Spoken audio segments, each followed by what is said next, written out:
mais um episódio do Charuto Papo de Treino. De novo com o Cassidori, episódio 2. Cassidori, faz aí uma breve apresentação. Bom, pessoal, sou o professor José Cassidori, profissional de educação física, obviamente, mestre em esporte de alto rendimento e preparação de atletas pela Universidade Estatal Russa de Cultura Física, Esporte, Juventude e Turismo. Vim aí participar desse podcast interessante com o André, já é a segunda vez, e sempre é bom discutir o nosso tema, preparação de atletas, treinamento esportivo, que é um tema aí onde a resenha é infinita, Separei aqui para a nossa resenha de hoje, eu abri uma caixinha lá no Instagram e aí já mandaram umas questões aqui, que seriam interessantes a gente abordar. Tem uma questão que você já falou em live com o Evangelista, o Evaldo, você fala nos seus cursos, é sempre recorrente. Erros terminológicos levam a erros metodológicos. Então, não dominar a terminologia, não dominar os termos, pode fazer com que a pessoa, na hora da prática, quando vai executar o treinamento, cometa os erros que vão ser prejudiciais lá na frente. Gera confusão. Essa confusão, essa desorganização, não é muito maléfica para a estrutura do treino. E dentre eles, a gente consegue separar vários erros terminológicos, sendo um que me chamou muita atenção aqui. A galera mandou pelo menos uns 4 aqui na caixinha. Mas eu gostaria de começar por esse, que eu acho que é o mais confuso, que envolvem 4 termos aí. Vamos lá. Bloco, etapa, fase e período do treinamento. Como é que você iria diferenciar cada um desses? Tá. Bom, antes de eu responder concretamente a esses termos, explicar sobre esses termos, eu vou trazer uma reflexão aqui muito boa que eu tive no tempo do mestrado, um professor meu chamado Rubin, um professor russo. Uma vez ele fez uma pergunta muito intrigante na sala de aula e a gente estava discutindo coisas ali do processo, sobre ciência também, porque estava naquela fase de falar sobre o projeto de pesquisa, para fazer a dissertação de mestrado. Um dia ele chegou e falou assim: alguém sabe a definição de definição? Ou, para quem quiser, conceito de conceito? Porque você concorda comigo que se a definição ela não for precisa, as palavras elas perdem o sentido. Eu até entrei numa discussão recente com um colega falando sobre pliometria e o cara dizia o seguinte, que pliometria era qualquer tipo de salto, desde que envolvesse ciclo de alongamento e encurtamento. Mas se você estudar, por exemplo, uma curva de força-tempo, você percebe que um salto com contramovimento e um salto profundo reativo têm curvas de força absolutamente distintas. Então, se eu classifico esses dois tipos de salto como pliometria simplesmente porque eles têm, por exemplo, ciclo de alongamento e encurtamento, eu perco a essência da definição. Porque se qualquer salto é pliometria, então por que não chamar de salto ao invés de chamar de pliometria, Então, assim, toda vez que a gente fala de uma definição, ela tem que revelar, diríamos assim, as propriedades daquele objeto de estudo. Ela tem que ser precisa. Ela tem que nos dar, de fato, ali um entendimento concreto que facilite a comunicação entre os especialistas. Então, voltando ao assunto, esses termos das estruturas do processo de treino. Para quem não sabe, estruturas do processo de treino significa ou é sinônimo de construção. Então, toda vez que a gente fala de periodização, a gente pensa em construção do processo. E aí existem várias estruturas que levam esses termos, esses nomes: macrociclo, mesociclo, microciclo, período, etapa, fases, daí temos os blocos. Geralmente, qual que é o grande problema disso? É que às vezes nós encontramos nas discussões com colegas da área, com outros profissionais, uma espécie de tentativa de modernização, diríamos assim. Então, alguns profissionais, por exemplo, ao invés de utilizarem o termo mesociclo, que seria uma estrutura bem comum e bem tradicional do processo de treino, o cara fala assim, não, bloco. Como se bloco fosse uma forma moderna de falar sobre mesociclo. Então, por exemplo, vou fazer um mesociclo voltado para a hipertrofia. Não, vou fazer um bloco voltado para a hipertrofia. Só que, de fato, o que difere o termo bloco de mesociclo ou até mesmo macrociclo, dependendo da duração desse bloco? A diferença é que toda vez que a gente está discutindo periodização e a gente utiliza o termo bloco, nós temos que entender que os blocos eles caracterizam uma resolução de tarefas no processo de treino sequencial, certo? E não paralela. Vou te dar aqui um exemplo. Se a gente pegar os estudos clássicos, por exemplo, do professor Matviev, né, que é um dos grandes especialistas que fundamentaram a teoria da periodização, o que você vai perceber? Que apesar de existirem estruturas que têm, digamos assim, um objetivo definido, por exemplo, na etapa geral do período preparatório de um macrociclo, certo? Você vai enfatizar a hipertrofia. Numa ideia de resolução de tarefas em paralelo, você enfatiza a hipertrofia, mas você não isola a hipertrofia. Você treina, por exemplo, falando em força, a força máxima, a força explosiva, né, entre aspas, aí, a resistência, a flexibilidade, a coordenação, você treina tudo junto. E enfatiza um pouco mais a hipertrofia, porque você respeita uma coisa que a gente chama de princípio da continuidade. Se eu treino só hipertrofia por um tempo, digamos assim, limitado, aí, por exemplo, um mês só hipertrofia, eu começo a descondicionar em outros aspectos importantes. Então eu começo, por exemplo, a perder densidade mitocondrial, que seria importante para a resistência. Eu começo a piorar a coordenação neuromuscular, que é importante para a manifestação da força máxima. Então, quando a gente constrói um mesociclo, a gente resolve as tarefas em paralelo. Tudo ao mesmo tempo, porém com uma ênfase.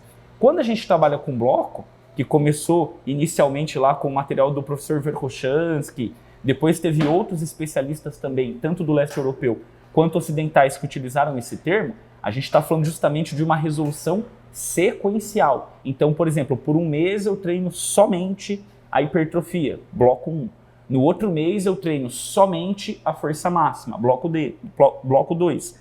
No outro mês eu treino somente a força explosiva, né, a parte mais voltada para a potência, para a taxa de produção de força. Aqui eu estou falando de um terceiro bloco, certo? Então estou resolvendo as tarefas de forma sequencial. Hipertrofia, força máxima, força explosiva. Se eu estou trabalhando de forma paralela, que aí sim encaixa o termo mesociclo, eu estou resolvendo tudo ao mesmo tempo, sem deixar nada descondicionar e enfatizando aquilo que eu preciso melhorar mais. Então, geralmente, a gente fala que bloco é resolver sequencial, certo? Se eu resolvo as tarefas em paralelo, teoricamente, né, ou seja, literalmente no plano teórico, eu não tenho o direito de usar o termo bloco, certo? Sim. Avançando agora, né, o outro era período, né? Bloco, período, fase e etapa. Importante, ó. Período também é um termo utilizado em periodização. Então, quando nós estudamos, por exemplo, um macrociclo de preparação, que é todo aquele intervalo de tempo que é voltado para você preparar um atleta para ele atingir a forma desportiva em uma competição, geralmente uma estrutura aí que tem no mínimo de 3 a 5 meses, certo? Em um macrociclo, você tem 3 períodos: período preparatório, período competitivo e período transitório. Esses períodos estão em conformidade com as fases, né, do desenvolvimento da forma desportiva, que é a fase de estabelecimento, que está no período preparatório, certo? A fase de manutenção da forma desportiva, que está no período competitivo, e a fase de perda temporária da forma desportiva, que está no período transitório. Período, então, geralmente é aquela estrutura, no caso é aquele intervalo de tempo no processo de treinamento, onde podem ser identificadas, visualizadas mudanças concretas no nível de preparo do atleta. Então, quando ele inicia o macrociclo, ele está num nível X, certo? Ele treina de 3 a 5 meses, organiza o seu treinamento, no caso ele trabalha, vamos supor, se a gente estiver falando de powerlifting, se for necessário, trabalha em cima da hipertrofia, melhora a força máxima por meio da coordenação neuromuscular, utiliza recursos voltados mais para a técnica, e aí quando ele atinge um novo nível de preparo, que não é necessariamente atingir mais hipertrofia. Hipertrofia é uma premissa para esse novo nível de preparo. Quando o atleta ele chega num novo nível de preparo, ele estabeleceu a forma desportiva. Então o período é esse intervalo de tempo onde nós podemos visualizar mudanças no nível de preparo. O atleta ele saiu de um nível e foi para outro. Agora, dentro de um período de treinamento, principalmente o período preparatório, você tem etapas. Por exemplo, etapa geral e etapa especial. O que seriam então as etapas, né? As etapas são os intervalos de tempo dentro das estruturas que falam sobre o conteúdo do treinamento. Por exemplo, na etapa geral, eu vou focar na hipertrofia. Né? Focar, né? Não necessariamente trabalhar de forma isolada, senão seria um bloco. Se eu estou na etapa especial, eu já vou focar em exercícios mais próximos da estrutura da atividade competitiva, independente da modalidade esportiva. Então, as etapas falam sobre o conteúdo, os períodos falam sobre as mudanças concretas. As fases, na periodização, elas falam sobre o estado da forma desportiva. Eu estou construindo o estado de forma desportiva.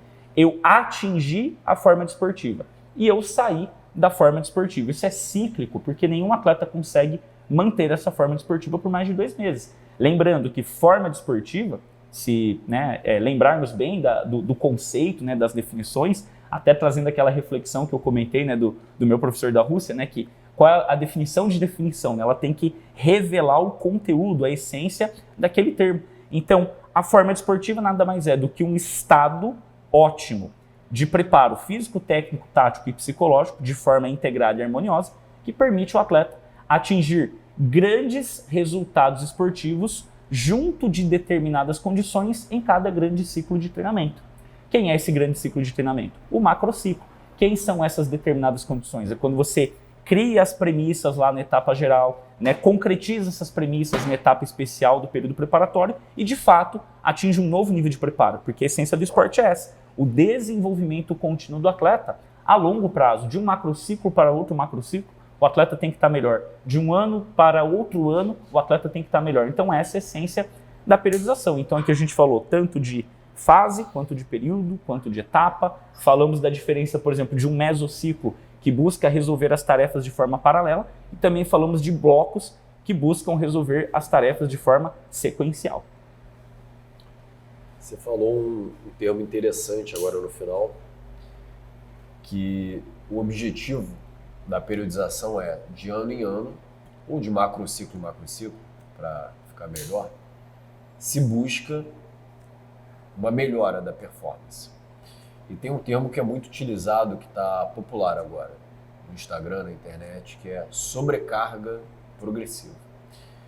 Você não considera que tem um certo erro, uma confusão em algumas pessoas dizendo o objetivo do treino é a sobrecarga progressiva? Porque, na verdade, a sobrecarga progressiva seria uma conclusão, seria uma consequência do macrociclo. A pessoa, ao final, se ela treina para força, ao final do macrociclo 2, ela tem que estar mais forte do que no macrociclo 1.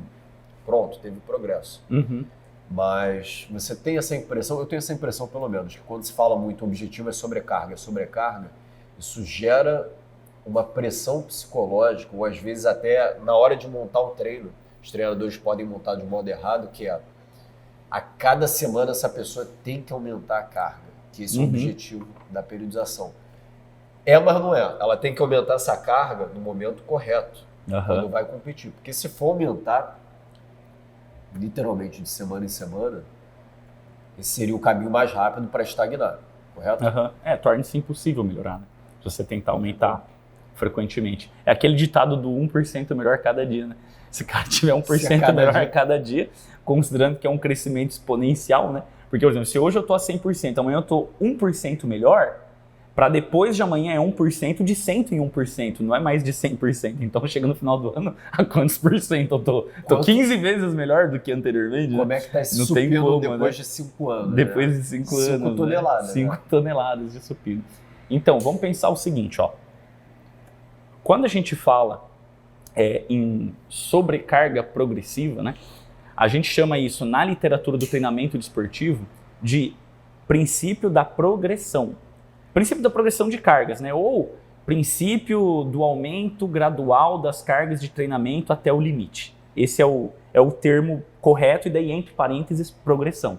Só que a gente tem que entender o que é carga de treinamento. Carga de treinamento, esse termo de treinamento é diferente de carga mecânica. Carga de treinamento não é necessariamente o peso da barra, pode ser também. Carga de treinamento é o grau de influência do exercício sobre o organismo, que como consequência eleva a atividade dos seus sistemas funcionais. Em outras palavras, carga de treino é estresse, né, no caso quebra da homeostase, e resposta frente a esse agente estressor.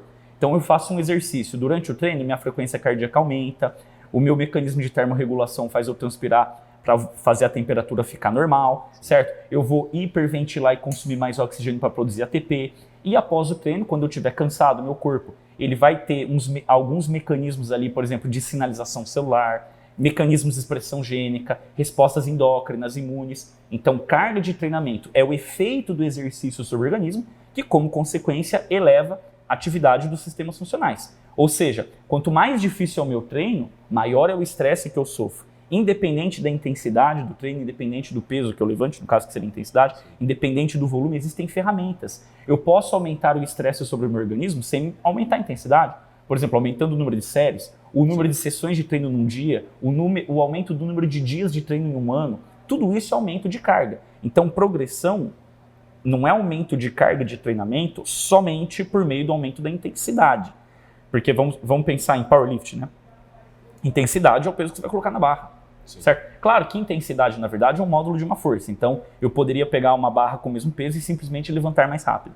Mas considerando que o powerlifter sempre está trabalhando com peso no limite das suas possibilidades, a barra sempre vai subir devagar, mesmo que ele queira subir rápido, porque você quase não tem resultante da força, certo? Então, começa assim, isso é progressão.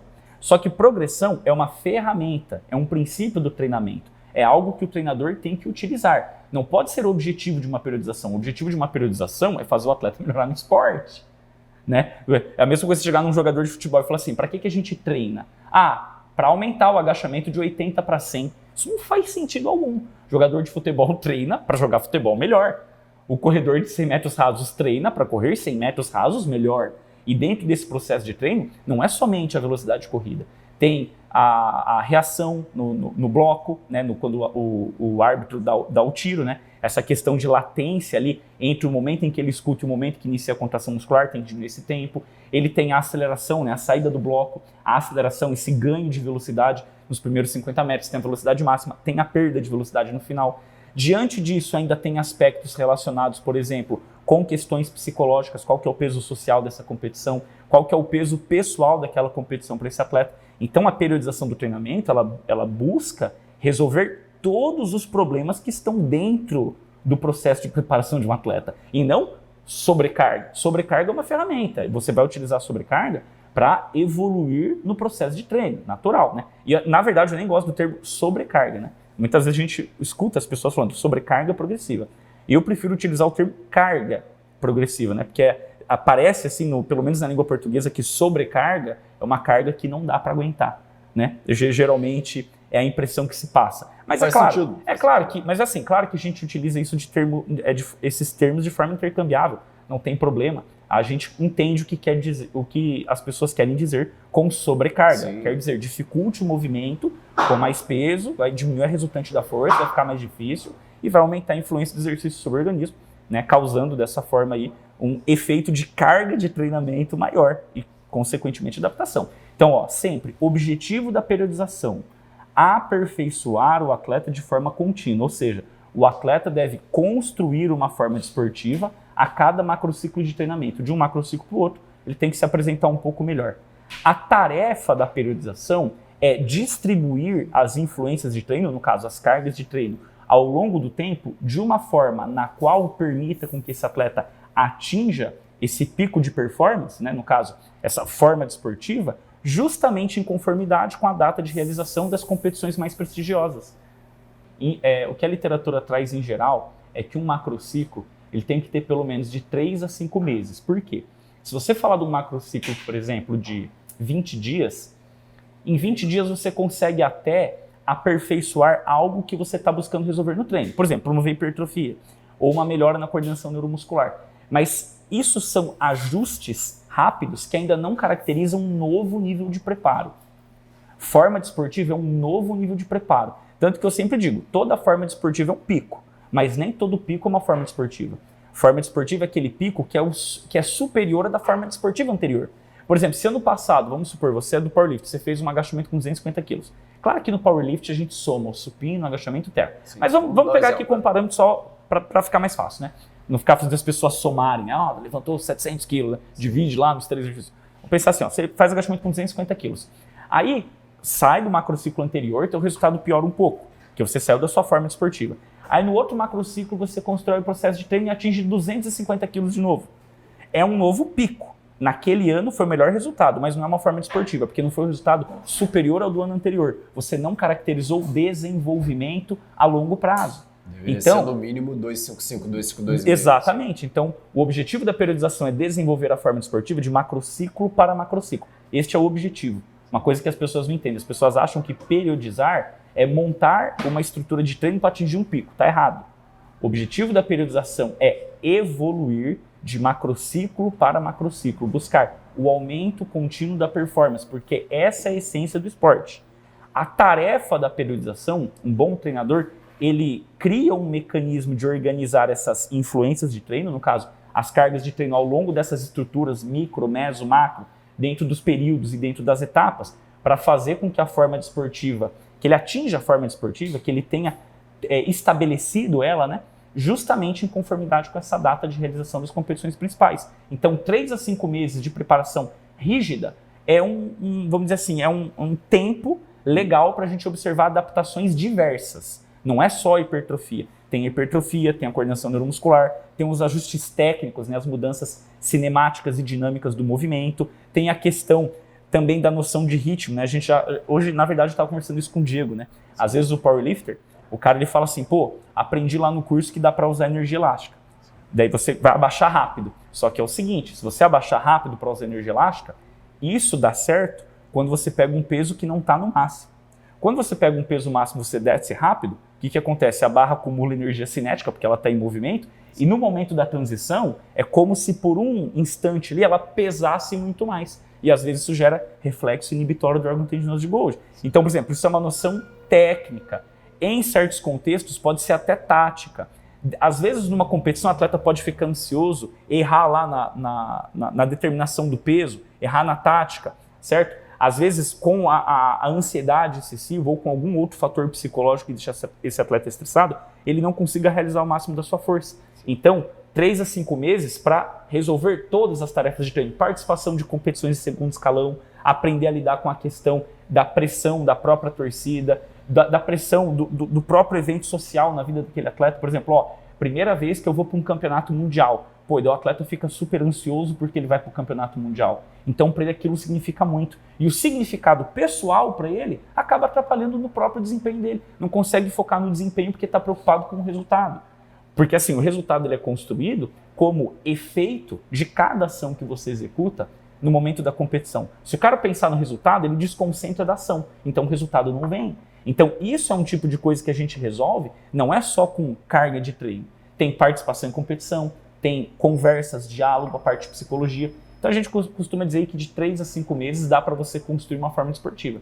Só que tem que tomar cuidado, porque se você ficar nessa onda aí de tentar atingir 2 a 3 formas desportivas por ano, torna-se uma tarefa um pouco difícil. Geralmente, a gente consegue atingir a forma esportiva uma vez no ano. Por isso que, até no curso, não sei se você lembra lá, que a gente fez na Limit, eu até disse o seguinte, quando você cria uma periodização dupla em um ciclo anual, 2 macrociclos, geralmente você não faz 2 macrociclos independentes. Você faz o primeiro macrociclo subordinado ao segundo, onde o objetivo no primeiro macrociclo você até atinge um pico, que ainda não é a forma desportiva. A forma desportiva se atinge no segundo, porque é um estado ótimo de preparo físico, técnico, tático e psicológico, de forma integrada, que permite o atleta atingir um novo nível de realização.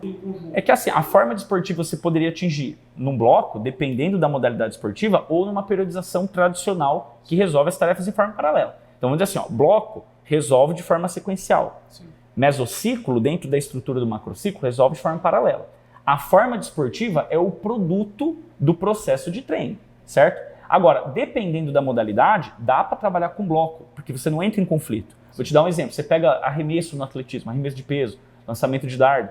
Em certos contextos, dependendo dos problemas que o atleta tem, até mesmo no próprio powerlifting, você consegue trabalhar com bloco e ter bom resultado. Já em outras modalidades, onde você precisa ter ao mesmo tempo resistência, velocidade, coordenação, tem um amplo repertório técnico e tático, não tem como você trabalhar com bloco. Você vai contra a lógica do processo. Daí para você resolver uma tarefa, você deixa descondicionar outras. Então não tem sentido. Se hoje eu trabalhasse com powerlifter, eu pegaria dados de modelagem, que a gente chama, né? Eu já explico assim, faço uma introdução do que é o modelo. Só respondendo a pergunta concreta, depois eu falo o que é o modelo. Eu pegaria dados de modelagem, faria uma avaliação nesse meu atleta, compararia os dados obtidos nas avaliações com os dados obtidos no modelo e observar aonde eu consigo melhorar esse atleta. Se eu tenho muitos componentes a serem melhorados, como por exemplo a própria questão da técnica, e assim também a questão da força, se eu vejo que esse cara tem ainda espaço para ganhar força por meio da hipertrofia, porque ele está longe do limite de peso da modalidade, eu trabalharia com resolução paralela, porque eu tenho 2, 3 coisas para fazer. Agora, se eu percebo que um atleta que tem a técnica encaixada, que está com um limite de peso na sua categoria, que só dá para fazer aumento de força por meio de ajuste de coordenação neuromuscular, aí daria para fazer bloco, porque a única coisa que eu tenho para resolver é isso. A técnica já está bem estabelecida. Então, assim, o treinador ele tem que operar essas coisas. Agora, tem modalidade esportiva que não permite isso. Igual eu falei, você vai trabalhar, por exemplo, um cara do atletismo, corredor de 800 metros. Pô, o cara que é corredor de 800 metros tem que ter um limiar anaeróbio alto, mas ao mesmo tempo tem que tolerar acidez e tem que ter boa velocidade. Para ter boa velocidade tem que ter boa força, mas essa força tem que vir em regime reativo balístico, que a gente falou, certo? Então, para você treinar esse cara, para você conseguir o produto forma desportiva, é um quebra-cabeça gigantes. Então, não tem como você falar, vou trabalhar com bloco. Fica difícil, percebe? Talvez tenha algum caso que você consiga, novamente frisando. Você vem para os dados de modelagem. Mas, assim, dá uma resposta concreta, eu diria que blocos a gente utiliza mais para modalidades que você tem o menor número possível de fatores determinantes do resultado. Quanto mais fatores você tem que influenciam no resultado, mais difícil é você trabalhar com bloco. E agora, só para não ficar batido, assim, né, para não ficar confuso, parte de modelos no esporte, né? Eu falei, por exemplo, o que é um modelo, né, em ciência? Modelo é um análogo ao original. O original seria o nosso objeto de estudo, né? Vamos pegar aqui o atleta, o esporte, uma equipe, né? Então, o modelo, na verdade, ele é uma representação teórica análogo ao nosso objeto de estudo, que é reproduzido de uma forma simplificada no contexto da realidade. Exemplos de modelo. Eu pego lá uma imagem, né, que tem um gráfico desenhado nessa imagem no livro, que mostra lá volume, intensidade, horas de treinamento, tanto que você treinou força máxima, tanto que você treinou a força explosiva, tanto que você treinou a resistência. Você olha para aquele desenho, aquilo não é um treino, aquilo é só um desenho. Mas ele é um modelo, ele é um análogo ao que foi feito no mundo real. Então você olha aquilo e você consegue entender o que foi feito no mundo real sem ver o mundo real. Isso é modelo. Mesma coisa, você abre um livro de biologia, tem um desenho de uma célula. Aquilo não é uma célula, aquilo é uma folha pintada. Não é uma célula. Aquilo é um modelo, é uma representação teórica análoga à célula, que é o nosso objeto de estudo, que é reproduzido de uma forma simplificada no contexto da nossa realidade. Eu não consigo enxergar uma célula na minha pele, mas eu consigo enxergar o desenho de uma célula no livro, para entender essa célula. Então, por exemplo, um dos objetivos da ciência é criar modelos. Dentro do esporte, a atividade de modelagem, que é a construção de modelos, ela estuda o modelo da atividade competitiva que caracteriza o grau digamos assim, ou melhor, o nível de execução de cada elemento técnico no esporte. Por exemplo, se eu chegar e falar assim, do que é composta a atividade competitiva de um atleta que faz salto em distância no atletismo? Ele tem a corrida de aproximação, isso é um elemento técnico. Ele tem o momento que ele bate o pé na tábua, né? O momento ali de apoio do pé na tábua para saltar, isso é outro elemento técnico. Ele tem a fase de voo, que é outro elemento técnico. E ele tem a aterrissagem, que é outro elemento técnico. Em qualquer um desses 4 elementos, se ele fizer errado ou se ele fizer muito bem feito, ele melhora ou piora o resultado. Ou seja, tudo isso influencia. Agora, quando eu vou olhar um atleta que faz salto em distância, como que eu construo o treinamento dele? Eu chego nele e falo, salto em distância, o cara tem que saltar muito, então vamos fazer muito salto reativo, né? Que o pessoal chama de pliometria. Vamos fazer muita pliometria. Não é assim que se raciocina o treino. Eu tenho que olhar qual é a velocidade de corrida que os melhores saltadores do mundo atingem. Olha, é 11 metros por segundo. Quanto que um atleta corre? 9,5. Tem chance de ser campeão olímpico com esse resultado? Não. Então eu tenho que melhorar a velocidade de corrida. Qual é o tempo de apoio do pé na tábua dos melhores do mundo?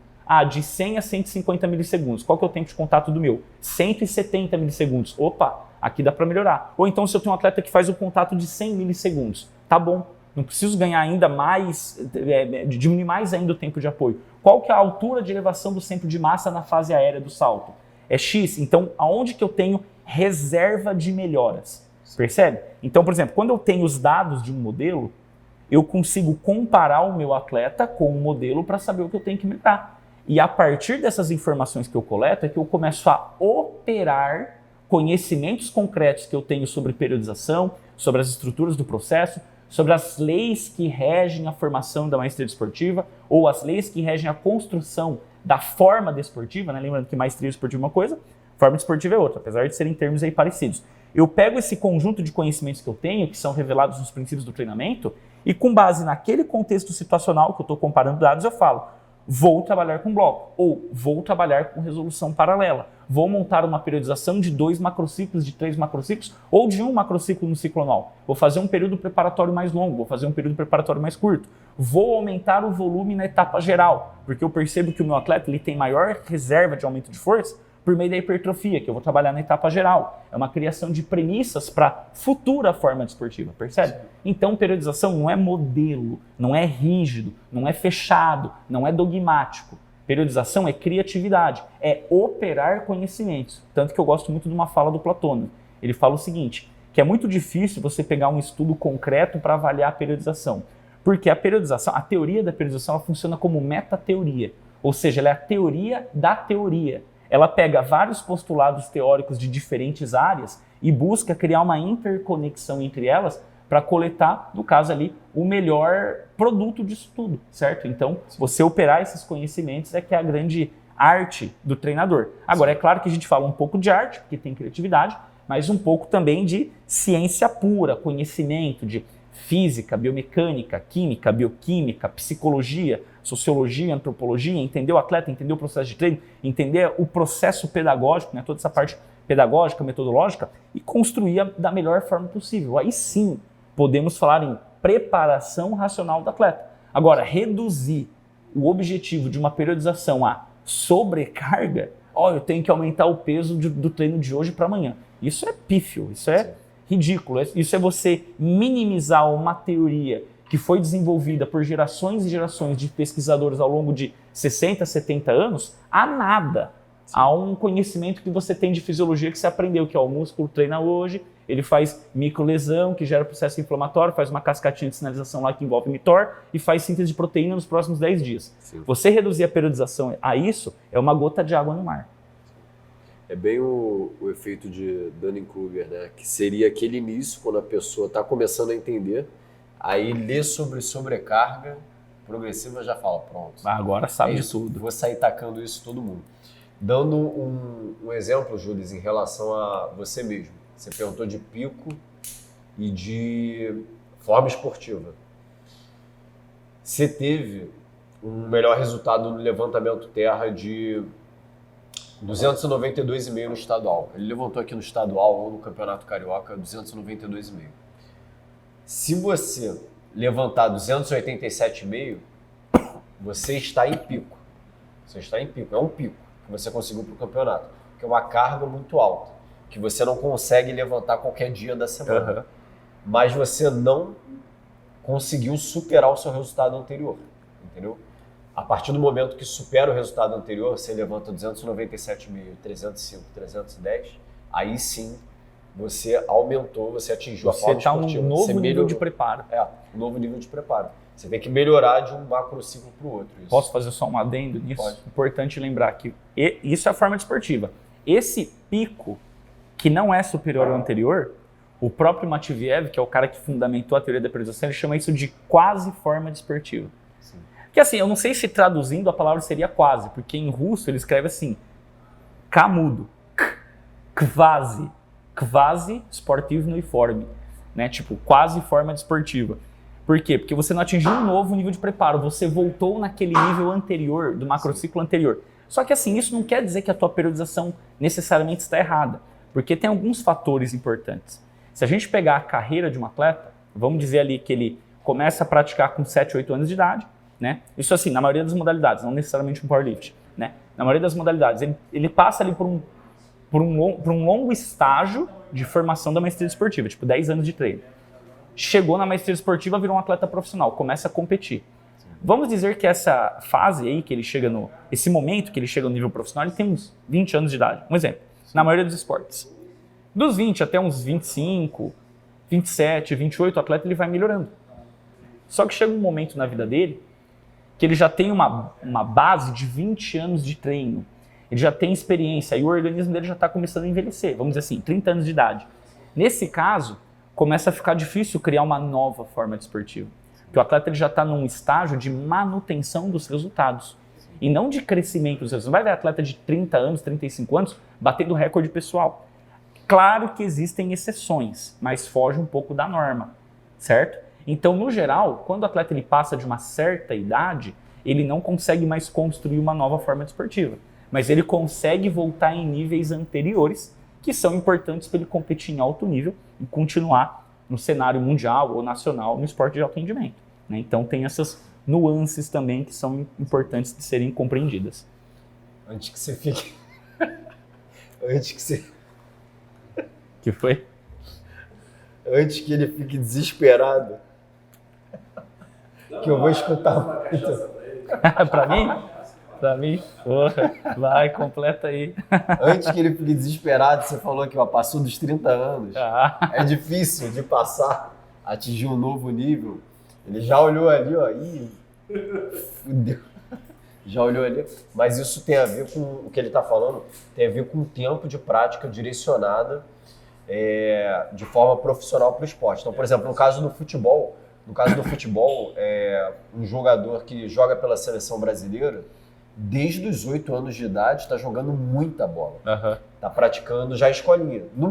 Aliás, 8 anos, eu coloquei para cima, né? Às vezes 5, 6 anos de idade. Às vezes já começou no esporte. Já começou na escolinha e já tem aquela pressão dos pais, 8 anos já tem aquela pressão. Então tem que levar em consideração que ele está falando de uma prática direcionada, que a gente vê muito no powerlift, a galera quebrando recorde pessoal com 35, 37, Sim. 38, 40 Mas anos. Também tem explicação a questão de começar mais tarde. Mas além disso, tem outra explicação também. Sim. Porque assim, cada modalidade esportiva tem uma idade ótima dos resultados máximos. Exato. Eu vou te dar um exemplo aqui. Se você pegar, por exemplo, no atletismo, corridas de velocidade e saltos, o momento que o atleta atinge os maiores resultados da vida está entre 21 e 25 anos. Ele é o máximo. Depois, ele tende a só manter. Quando você pega, ainda dentro do atletismo, em resistência de provas de fundo, no caso, por exemplo, maratona, os melhores resultados, com exceção dos quenianos. Os quenianos são os únicos que fogem dessa norma. Em todos os países do mundo, praticamente, os maratonistas eles atingem o melhor resultado na maratona perto dos 40 anos de idade, entre 35 e 40. Por quê? Porque quando eles são jovens, eles têm mais potência, eles correm 10 mil metros.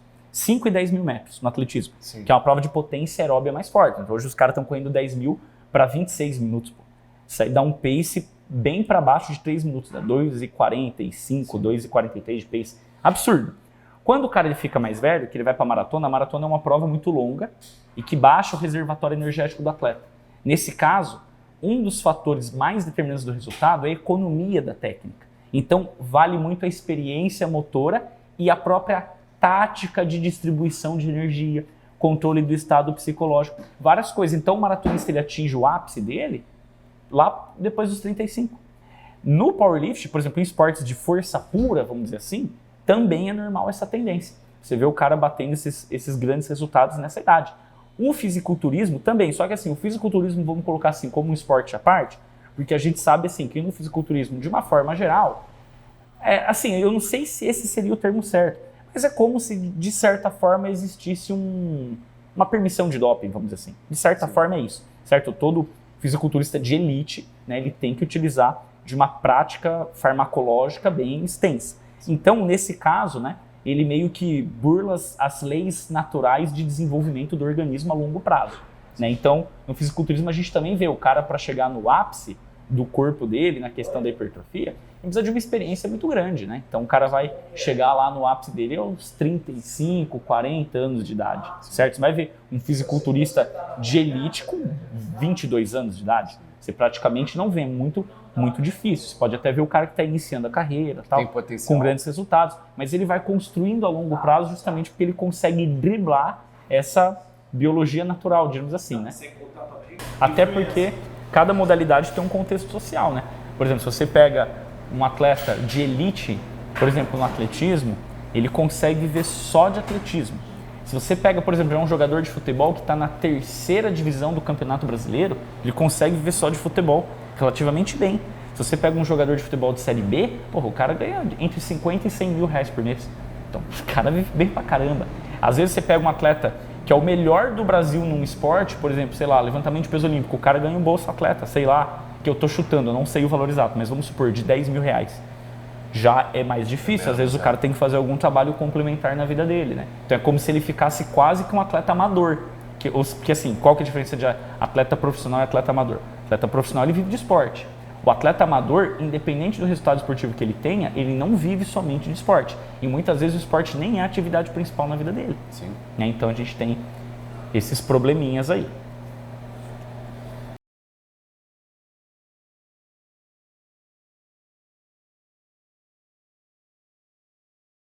Ele não consegue levantar o terra, ele já olha pra mão dele assim, dá aquela mesma desculpa que geralmente atleta dá, entendeu? Uhum. Cheira amônia e tudo. Falando nisso, cheirar amônia, teve gente que tinha perguntado de alguns recursos ergogênicos, dentre eles a amônia. E eu até escrevi hoje mesmo no meu Instagram sobre isso. Eu tenho uma visão interessante sobre a amônia. A despeito de evidência científica, que a gente ainda não tem uma evidência científica robusta do quanto que funciona em termos de performance. Mas da minha vivência prática é o seguinte: a amônia, assim como música alta, tapa nas costas, qualquer coisa que a gente faz para acelerar o atleta, geralmente melhora na hora de produzir força? Sim, mas depende. Depende do quê? Qual é o nível de tensão psicológica que a pessoa está no momento de fazer o levantamento. Sim. E você falou disso no curso. É o que eu escrevi hoje para postar no Instagram, ainda não postei. Os 4, na verdade postei sim, hoje eu ia complementar. Os 4 níveis estados né, de tensão pré-competitiva. Tensão psicológica pré-competitiva. A amônia, com uma música alta, com um tapão nas costas, pode te levar do estágio 1 para o estágio 2. Bom, você saiu da passividade para agressividade. Sai de um nível de tranquilidade para um nível de excitação ótima. Alta, né? Porque a gente sempre fala isso, que às vezes o pessoal acha, você vê frequentemente isso, comentarista de futebol fala isso. O atleta vai bater o pênalti, ele deve estar calmo. Ou em qualquer outro momento. Também, né? Não, fácil falar, mas a questão em si não é nem o fato de ser um desafio ou não o cara ficar calmo. A questão é que isso é errado. Calmo. Ninguém tem resultado esportivo calmo. Calmo é ruim. Por exemplo, calmo você tá na hora que o seu despertador toca.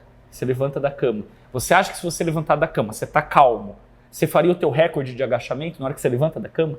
Não. Você tá calmo. O teu sistema nervoso precisa de um certo nível de excitação para mobilizar ao máximo suas possibilidades funcionais. E cada atleta tem um ritual. Eu vou te dar um exemplo aqui, o César Cielo mesmo. César Cielo, que é um recordista mundial do Brasil em provas de velocidade que exigem potência máxima, ele chegava na piscina, parecia que tinha acabado de apanhar. Chegava todo arrebentado. Por quê? Porque ele chegava naquela salinha de espera da natação, que os caras vestiam maiô antigamente, e ele começava a se estapear mesmo. Chegava, pode olhar, qualquer vídeo no YouTube, aí o César Cielo chega na piscina tudo vermelho. Parece que acabou de ser espancado, porque ele se autoagredia para criar esse link emocional de adrenalina, de mobilização máxima para conseguir dar o seu 100%. Senão não dava. Só que cada atleta tem um ritual. Por exemplo, tem jogador de futebol, por exemplo, que gosta de ouvir um rap. Às vezes ele escuta aquela música pesada, ele lembra lá de uma... Pode falar palavrão, né? Pode, né? Ele lembra lá de uma infância fodida que ele teve, fica revoltado, isso mexe com o brilho dele, eu vou calar a boca de todo mundo agora, vai todo mundo tomar no cu. E o cara cria aquele estado de pronto pra guerra e entra no campo sangue no olho, ouvindo rap no ônibus, a caminho do campo.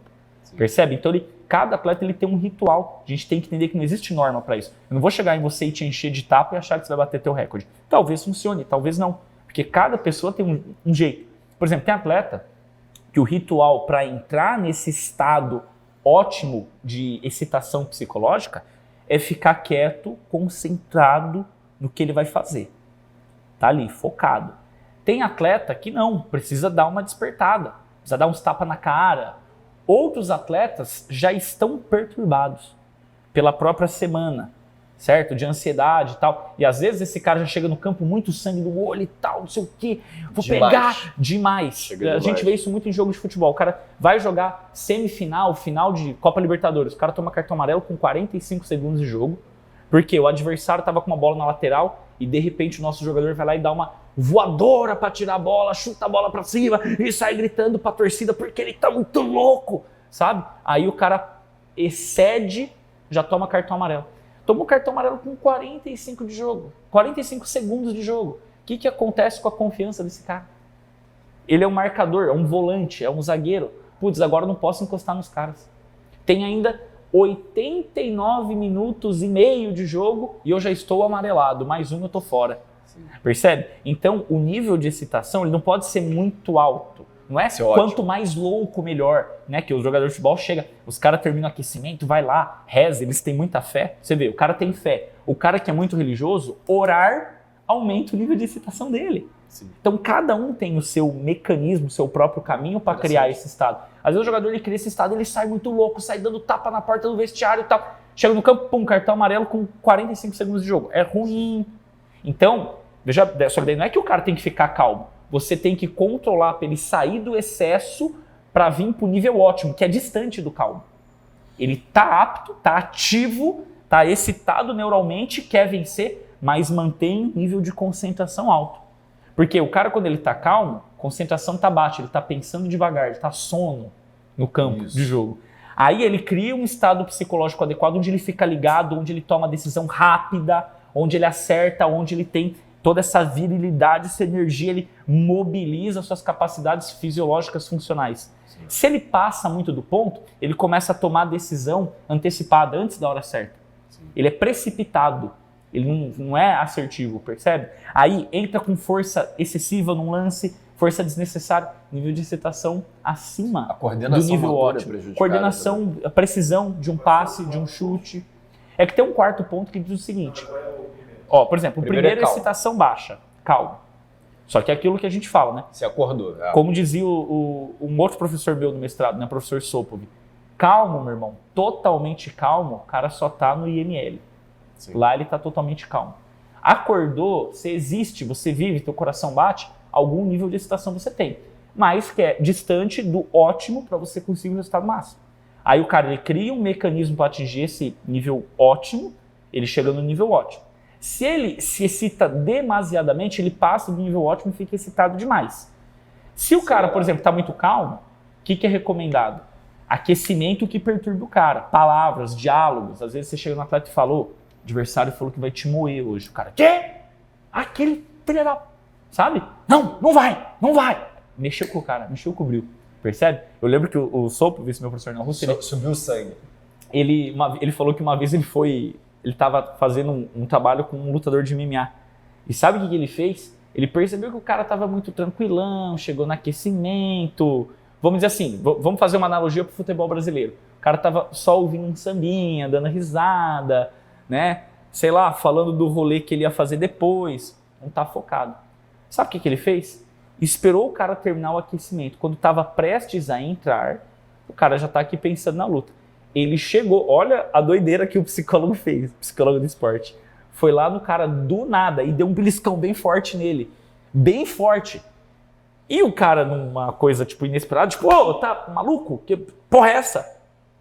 Ele falou, na hora o rosto ficou vermelho, apareceu adrenalina no sangue. Nível ótimo. Foi pra luta, bem. Porque o psicólogo foi lá e beliscou ele. Pra provocar. Porque ele tava muito calmo. Agora, quando o cara tá... E assim, outra coisa, né? Quando tá calmo. Ativa um aquecimento forte, palavras de provocação no próprio aquecimento. Sim. E se o atleta se conhece, né? Conhece a si mesmo, né? Autoconhecimento, o cara, ele mesmo já cria esse mecanismo. Ele percebe que ele não tá bem, ele já tem os seus rituais. Igual eu falei, o César Cielo que se batia. Lá, acho que o Adriano Imperador ouvia uns rap, uns funk lá do Rio, que ele lembrava da história dele. E falava, agora eu vou foder com o sistema. Tipo isso, sabe? O Adriano Imperador. Ele criava esse mecanismo de criação do estado ótimo de preparo psicológico, certo? Se o cara tá no nível ótimo, manter. Se o cara tá demais, acalma. Aquecimento, tranquilo. Conversa, meu irmão. Foca. Cuidado com as faltas. Vai na boa. Sim. Massagem relaxante, às vezes antes de começar um aquecimento. Sim. E aí você vai modulando esse estado ótimo. 1, 2, 3. Calmo, o ótimo e o terceiro... O terceiro é excessivo. Excessivo. E deve ser calmo o cara. Isso, e o quarto? Aí tem o quarto. O quarto é um estado pré-competitivo de apatia. Quando isso acontece? Quando às vezes o cara ele fica, por exemplo, muito ansioso por muito tempo, por exemplo, vai ter uma competição importante. Lembrando, o que influencia na psicologia do atleta? peso social da competição e peso pessoal da competição para esse atleta. O cara sonhou a vida inteira no powerlifting classificar para o campeonato mundial. Ele nem sonha em ser campeão mundial. Ele só quer ter a oportunidade de ir para o mundial. Quando ele consegue, aquilo para ele é um marco tão grande na vida dele, é igual o atleta que vai pela primeira vez para os Jogos Olímpicos. Sim. Aquilo é um marco tão grande na vida dele que a semana que antecede o evento é a semana mais longa da vida dele. Porque ele não para de pensar naquilo. Então veja bem, o treinador vai lá e tira a carga de treinamento. Ó, vamos diminuir o volume, vamos recuperar, para tudo aquilo que a gente treinou lá no mesociclo, né, vir como efeito retardado de treino e você chegar no ápice do seu desempenho na hora certa. Só que o atleta ele sofreu tanto, ficou tão perturbado por uma semana que psicologicamente aquele estresse emocional criou uma carga similar à carga de treino no organismo dele. Ele começa a cansar emocionalmente. Quando ele chega no dia da competição, ele está exausto emocionalmente. Ele não vê a hora daquilo passar logo. Então ele já está se relacionando com o evento de maneira negativa. Até lembra, pela aparência do atleta, o primeiro estágio de calma. Até lembra calma. O cara começa a bocejar. Mas aí você começa a identificar que o cara já começa a dar desculpa. Hoje não estou bem, hoje não sei o quê. Já começa a criar mecanismos para justificar uma derrota. Percebe? Por quê? Porque ele está, desculpa o termo, mas ele está sacudo, ele está cansado emocionalmente porque sofreu de ansiedade. Quando ele chega nesse estágio, praticamente não dá para fazer mais nada. Você tenta excitar, mas o sistema nervoso não responde, porque ele está fadigado. O que o cara faz nesse caso? Durante a semana, muda o foco. André, você, powerlifter, está indo pela primeira vez para o campeonato mundial, viu? Essa semana, aquele dia de folga, junta com seus amigos, vou supor aqui, né? Cada atleta tem o seu ritual. Vai jogar um videogame? Joga um FIFA lá com seus amigos, dá risada, lembra da infância, não sei o quê, emoções positivas, esquece um pouco a competição. Claro que amanhã cedo você vai pensar de novo na competição, mas por um instante esquece ela. Para dormir, por exemplo, chega à noite o cara não consegue dormir, porque só fica pensando na competição. Pô, melatonina cai no doping? Ah, não cai, então toma uma melatonina. Tomou a melatonina, já vai dar ali 15 minutos, vai dar um sono nervoso, já vai pra cama. Vai ficar matutando a noite inteira sobre o desempenho na competição, sobre o que vai fazer, como que vai ser lá, se vai ter fotógrafo, se vai ter glamour. Então, controlar esse excesso de ansiedade antes de um grande evento esportivo na vida do atleta é importantíssimo. Porque quando o cara chega no dia da competição, ele tem que ter reserva de mudança de estado emocional. Ele pode sair da calma para o estado ótimo, para o estado excessivo, do estado excessivo para o estado ótimo, do estado ótimo para calma, porque isso oscila mesmo. Você pega um jogo de futebol, o cara entra no campo bem, o adversário faz um gol, emocionalmente ele baixa.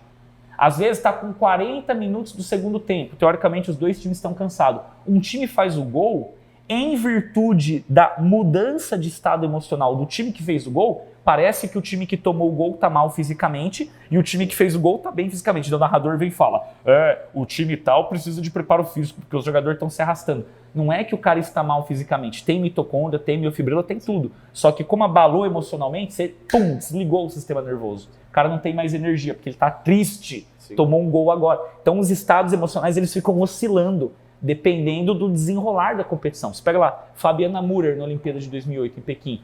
Esqueceram a vara dela. Abalou na hora, acabou o atleta. Sim. Quando ela soube que a vara dela não estava lá, abalou. Se tivessem achado a vara dela entregada na hora, ia ser o mesmo fiasco. E quando eu falo fiasco, eu não estou desrespeitando ela, pelo amor de Deus. Ela foi uma atleta excepcional, foi campeã mundial. Mas naquele momento, abalou psicologicamente. Por quê? Porque, cara, esqueceram a vara dela, não contava com isso. Acabou. Abalou psicologicamente, não tinha o que fazer. Percebe? Brasil Brasil e Alemanha, 7-1. Não foi falta de mitocôndria. Por que foi 4 gols em 10 minutos? Não foi falta de mitocôndria, nem falta de nível técnico. Tudo bem, a Alemanha até era melhor, tecnicamente e taticamente. Mas não era um time para meter 7 no Brasil. Se o jogo se repetisse 10 vezes, o Brasil ia perder de 2-1, 3-1, 3-2. Uma vez a cada 3, 4 jogos, eventualmente, a ganhar. Sim. Percebe? Esse era o equilíbrio. Por que tomou 7-1? O jogador brasileiro não estava pronto para aquela situação de sair perdendo numa semifinal com o Mineirão lotado. Abalou todo mundo, deu pane. Baixou a guarda, baixou a moral do time. Isso é muito comum. Então, por exemplo, aconteceu com a Fabiana Müller, aconteceu com a seleção brasileira, já aconteceu em várias outras modalidades, em diferentes países, não é só com o Brasil, né? Que o pessoal gosta daquela síndrome de vira-lata de ficar corneteando o atleta brasileiro, né? O atleta brasileiro sempre teve condições absurdas para preparação, né? E mesmo assim conseguem, às vezes, grandes resultados, né? Então, Essas mudanças psicológicas, elas são normais. Sim. Entendeu? Agora, o treinador, veja bem, periodização, visa resolver isso também. Não adianta o atleta chegar e falar, nossa, o VO2 está alto, o limiar anaeróbio altíssimo, com muita mitocôndria, muita miofibrila, coordenação neuromuscular perfeita, capacidade de armazenar e liberar energia elástica, tática estabelecida, técnica linda. Chega lá, acontece uma situação adversa abaixo. Então a periodização, ela resolve todos os problemas. Lembra? Estado ótimo de preparo físico, técnico, tático, psicológico, de forma integrada que permite o atleta atingir grandes resultados junto de determinadas condições em cada grande ciclo de treino. Sim. Então, o cara, por exemplo, tem que evitar esse estado de apatia, ansiedade excessiva. Chega na hora da competição, se ele não está exausto, ele tem reserva para ficar mudando, então ele consegue autorregular. Muita gente, você com certeza já ouviu numa mesa de bar alguém chegar e falar assim, naquela Copa de 2014 o que faltou foi o Filipão meter um cara experiente. Se tem um Kaká ali no campo, se tem um Ronaldinho, os caras seguram a onda, ó, calma, vamos lá. Se o Neymar não é expulso, se o Thiago Silva, se o Neymar não tivesse machucado a coluna, sim, ou se o Thiago Silva tivesse em campo, não tivesse suspenso, os caras iam chegar e juntar o time, ó, calma, vamos segurar a bronca e tal. Psicologia do esporte. Sim. Percebe? Então essas coisas são realmente aí normais. Tem uma frase do Tyson, que era, todo mundo tem um plano... Mike Tyson? Do Mike Tyson, uhum. Todo mundo tem um plano até tomar um soco na cara. É isso. É muito fácil você orquestrar um plano ali contra o Tyson. Quando você toma o soco dele na cara, o primeiro, você desliga. É um abalo ali, é na sua cara, você sente na pele. E na hora que o atleta ele sente aquela tontura do knockdown, né? Aí é que tem que ver se ele mantém. Aí o cara já, puta, o cara pensa aqui dentro, fodeu. É o Mike Tyson. Não dá. Aí já vem, putz, é o Mike Tyson, nossa, e agora? O que eu vou fazer? Aí o que acontece? Parece que a acidose vem antes. Que às vezes o cara fala, ó, acidificou, tá baixando a guarda. Acidificou, tá com pouca mitocôndria. Muito contraído. Não é. É o estado emocional. A psicologia influencia diretamente na fisiologia, não tem como. E eu nem sou psicólogo para falar essas coisas. Sim. Vamos dizer assim, vamos dizer que eu não entendo nada de psicologia no ponto de vista teórico a fundo. Mas as experiências que a gente tem no esporte, mais a literatura complementar de psicologia do esporte, dentro de treinamento esportivo, dentro daquilo que está na alçada do treinador. Isso que eu estou falando aqui, não estou, digamos assim, entrando na área do psicólogo, não estou exercendo ilegalmente a profissão, digamos assim, né? Eu só estou contando aqui de coisas que estão na alçada do treinador. Percebe que o cara tá lá, de boa, mortão, chega e provoca, vamos meu irmão, levanta, sim, bora, o adversário falou que vai moer você hoje. O cara, quê? Não sei o que, já mexe com o brilho do cara. Você consegue fazer isso. Percebe que o cara tá muito louco, tá muito sanguinário, vou pegar, vou chegar, não sei o que. Ei, calma, respira, concentra, não vai tomar decisão precipitada, não vai tomar advertência no primeiro tempo. Ei, campeão, precisamos de você por 90 minutos. Sim. Percebe? Palavras específicas para contextos específicos. Sim. Agora, percebeu que o cara tá no estado de apatia? Vamos dizer que naquele dia já era. Chega na próxima competição, não vou dizer nem na próxima competição, no dia seguinte, no processo de treino. Meu irmão, percebeu que foi foda, percebeu a exaustão emocional que você enfrentou por causa daquela semana que você ficou o tempo inteiro pensando nessa... E às vezes até o treinador pode ser culpado, ficar provocando demais antes da hora. Não pode provocar demais por um mês o cara, senão o cara fica exausto.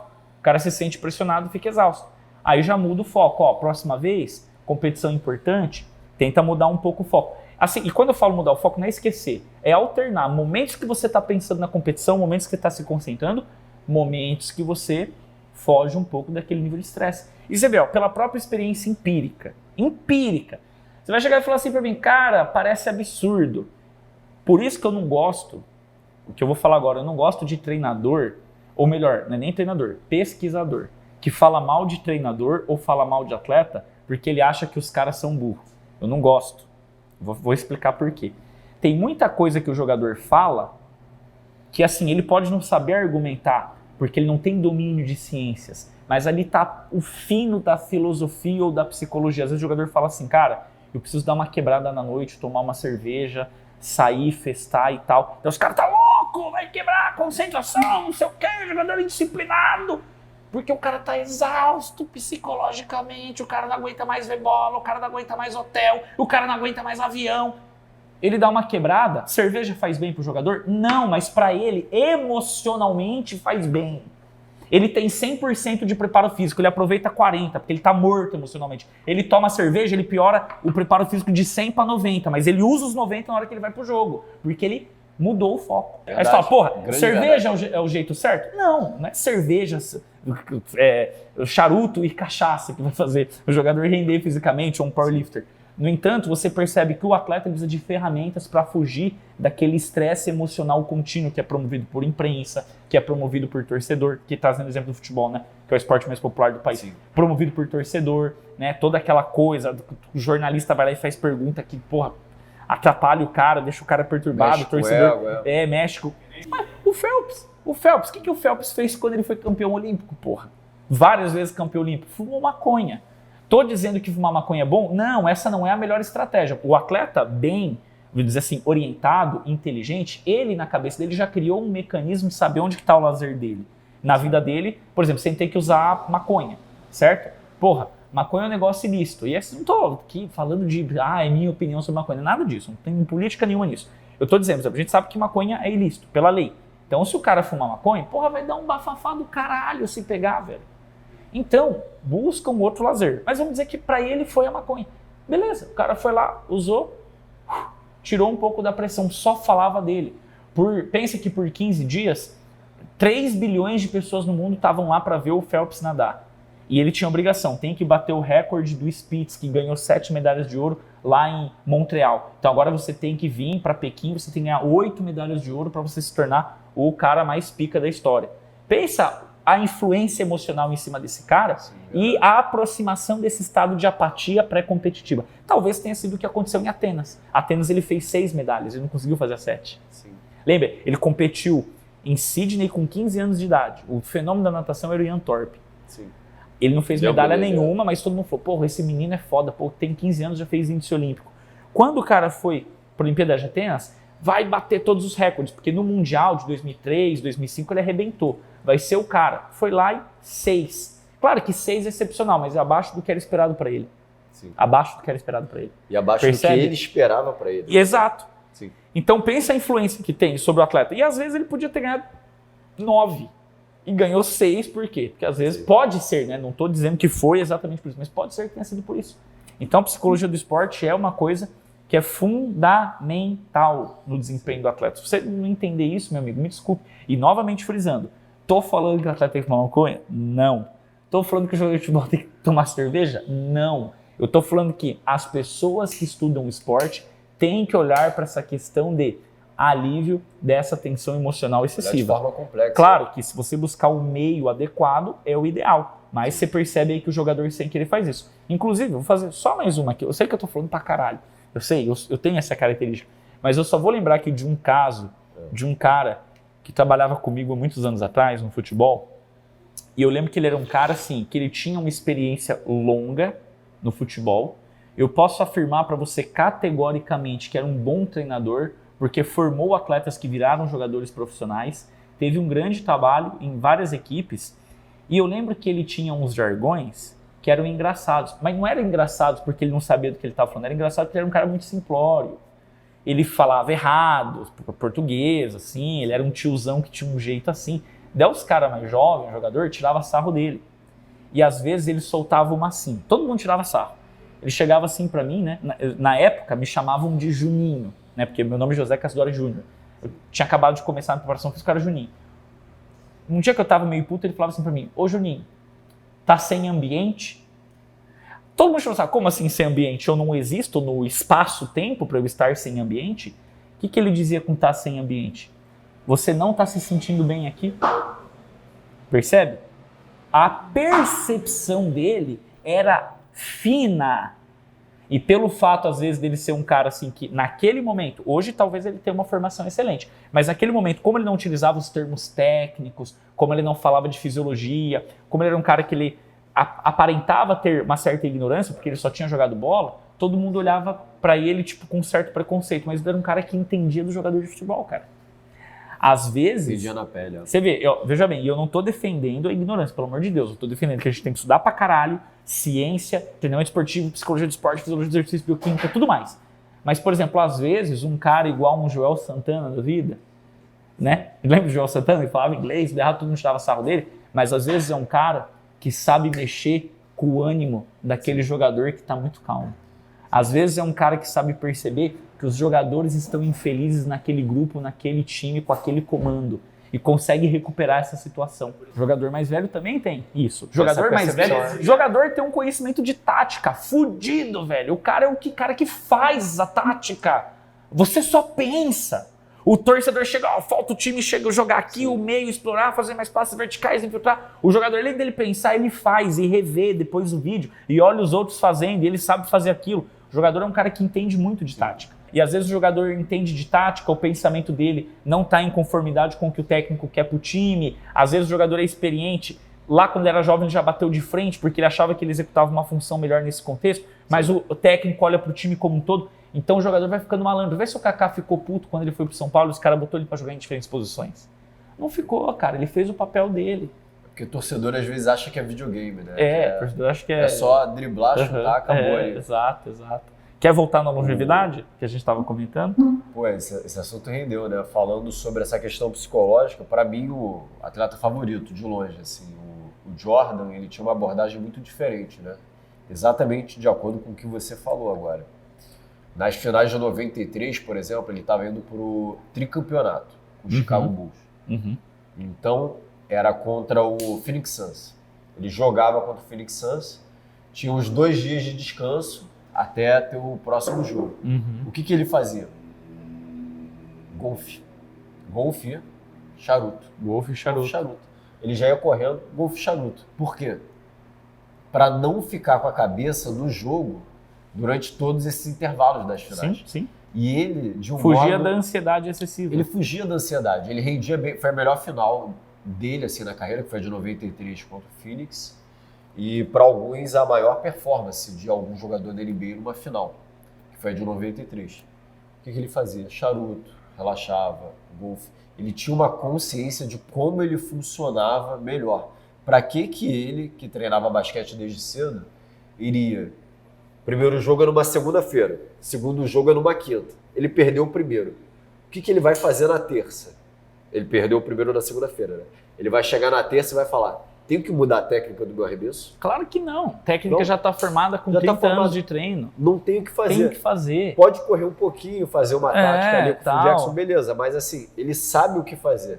Ele só tem que concentrar e recuperar aquela energia. Recuperar aquela energia psicológica de reserva que a gente falou. Se ele ficar sofrendo a semana inteira na bad, não vai sobrar essa energia psicológica para ele conseguir ser confiante. Assim, lidar com as situações de contexto que mudam de forma permanente no jogo. Sim.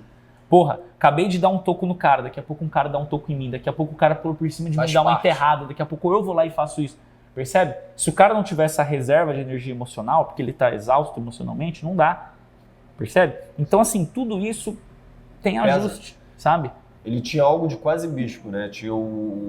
Fizeram uma biografia dele, o nome era Air, se eu não me engano, o nome da biografia, e o cara falou, o principal dele não era o modo que ele arremessava, não era o quanto corria, o quanto pulava.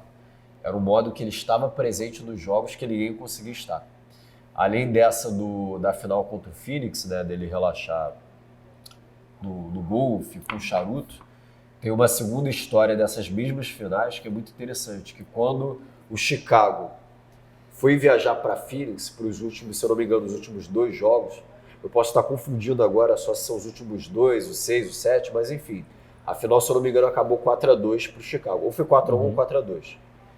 Quando eles foram viajar para Phoenix, para encarar o Phoenix, o Jordan levou uma mala muito pequenininha, uma bagagem de mão, e ele falou: eu não trouxe roupa para mais um jogo em Phoenix. Ele falou isso para os jogadores do Chicago. Ele falou: a gente vai ganhar o próximo jogo e vai voltar.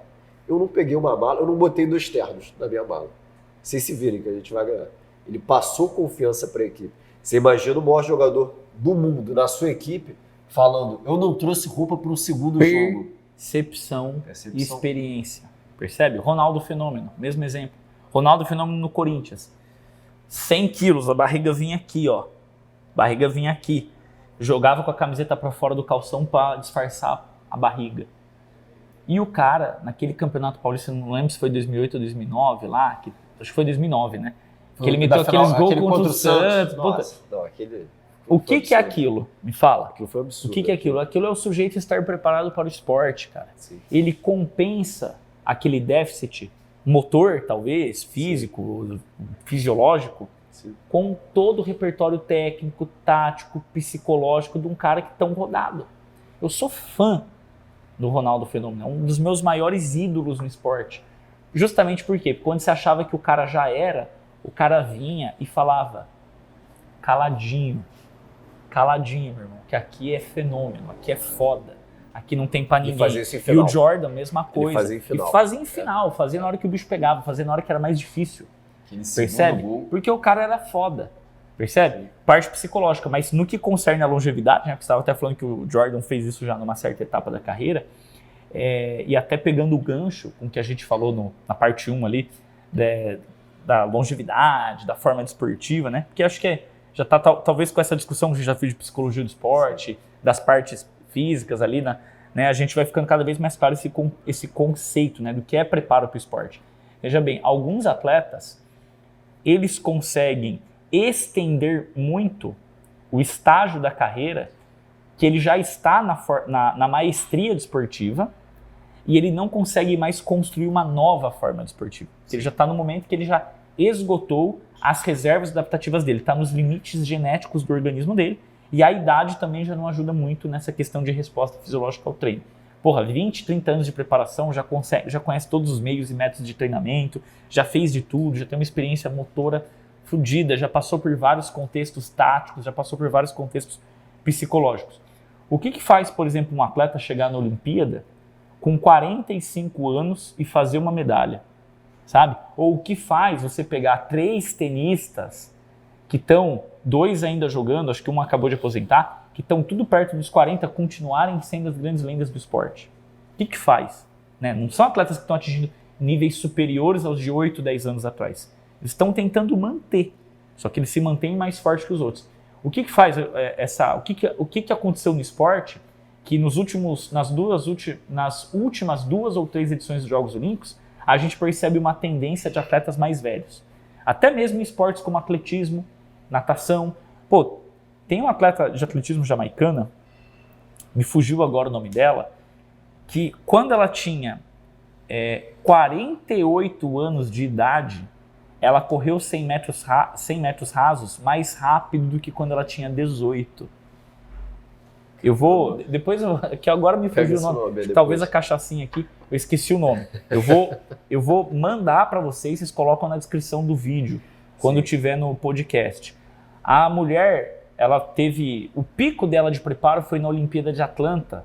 Ela correu, se eu não me engano, 10,78, os 100 metros rasos, em Atlanta 96, com 36 anos de idade, já um ponto fora da curva. Sim. E aos 48, ela correndo, participando de competições aleatórias, ela correu melhor do que quando ela tinha 18 anos de idade. O que faz essa longevidade? Hoje em dia, o interesse comercial no esporte é muito grande. O esporte vai ficando cada dia mais caro. E aí fica uma pergunta. 2 perguntas, na verdade, né? Primeiro, o que vale mais a pena? Vamos supor que o André é um cara que é campeão mundial de powerlifting. Eu não tenho mais expectativa de ver novos recordes. O André tem aquele resultado que não passa daquilo, mas ele está brigando por medalha o tempo todo. O que vale mais a pena? Eu incentivar fortemente o André com patrocínios, né, com incentivos tipo bolsas e tudo mais, e manter um atleta altamente competitivo no topo do mundo, carregando a bandeira do meu país, tendo todo aquele prestígio internacional, certo? E ele ganhando cada vez mais dinheiro, que é o que faz ele se manter nessa atividade, porque se ele largar o esporte, não sabe fazer nada. Com 40 anos de idade, vamos supor. Será que vale mais a pena eu mandar o André parar para renovar o esporte com a juventude? Será que isso vale a pena? Eu vou ter que procurar entre 100, 200, 300 mil crianças que vão passar por um processo de 8 a 12 anos de treinamento para talvez um atingir o nível do André. O que vale mais a pena? Eu procurar um talentoso entre milhões e organizar todo um sistema de preparação plurianual no país inteiro, porque para você achar um entre 100 milhões, um entre 2 milhões, você tem que dar oportunidade para os 2 milhões. Você tem que estruturar, tem que construir um monte de objeto esportivo no país inteiro. Estádio, campo, sala de musculação, sala de ginástica, para você botar as crianças para participar, para você encontrar os talentos. O que vale mais a pena? Eu investir milhões em estrutura, em novas crianças para achar um talento, ou eu chegar e falar assim para ele, André, continua no esporte, que eu vou te pagar um pouco a mais.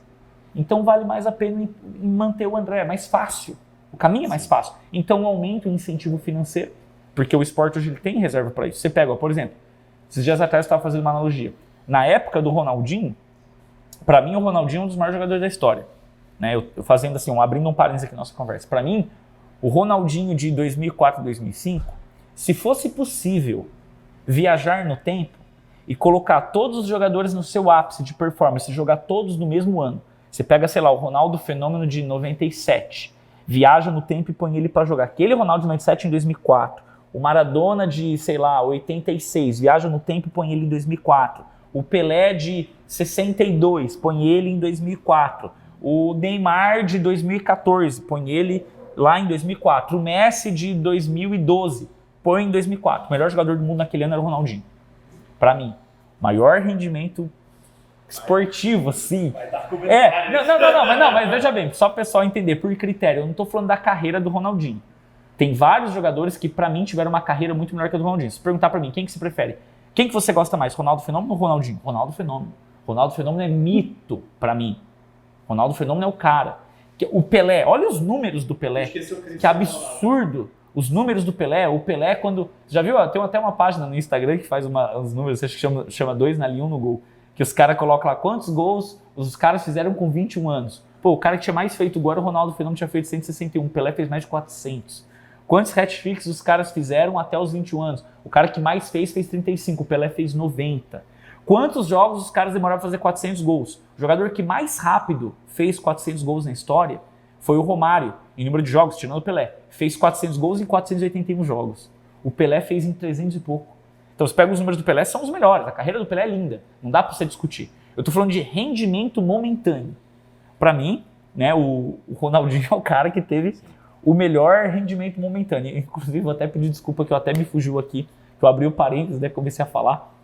A gente estava falando antes de começar a falar do Ronaldinho. Eu falei, eu vou abrir um parênteses. Sim. Vou falar sobre o Ronaldinho para dar um exemplo. A gente estava falando de longevidade, né? Estava falando dessa questão do Jordan, do Fenômeno, em relação a finais, como eles performavam bem.